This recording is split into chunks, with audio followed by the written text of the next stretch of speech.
Kita sampai sini belum ya?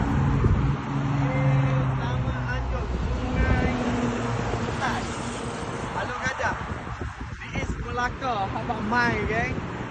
Kita dah sampai dekat Melaka. Taman Awan Biru. Awan memang biru. Kadang-kadang dia gelap, berkala hitam. Lepas tu hujan. Okey. Untuk apa kita datang dekat sini? Tujuan kita datang dekat sini, kita akan berjumpa dengan satu owner. Dia ada deal dengan kita. Ni terlalu pantas dia deal. Hari ni saya ke Bukit Katil tadi. Dia terus WhatsApp. Saya cakap kebetulan saya akan ke Melaka. Dia cakap okeylah hari ni lah. Kita set appointment. Okey, so sekarang kita set appointment.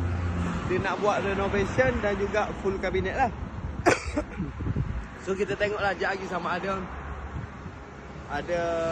apa ni, rezeki di bulan Ramadan tu tak ada macam mana. Yang tu so kita saksikan ramai-ramai lah. Okay. So yang mana nak buat kabinet, nak buat renovation, jangan lupa pos Arcade. Masih cover seluruh Semenanjung macam biasa. Sabah Sarawak tu masuk sekali. Okay, Sabah Sarawak. Kita tengah plan nak ke sana. Okay, cukup cover walaupun gudang kita tak seberapa kecil. InsyaAllah kita boleh cover geng. Okay. Apa-apa geng, jangan lupa support saya. Like, komen, follow, share dan repost video ni banyak-banyak. Okay. Apa pun janji jual geng. Dun. Show.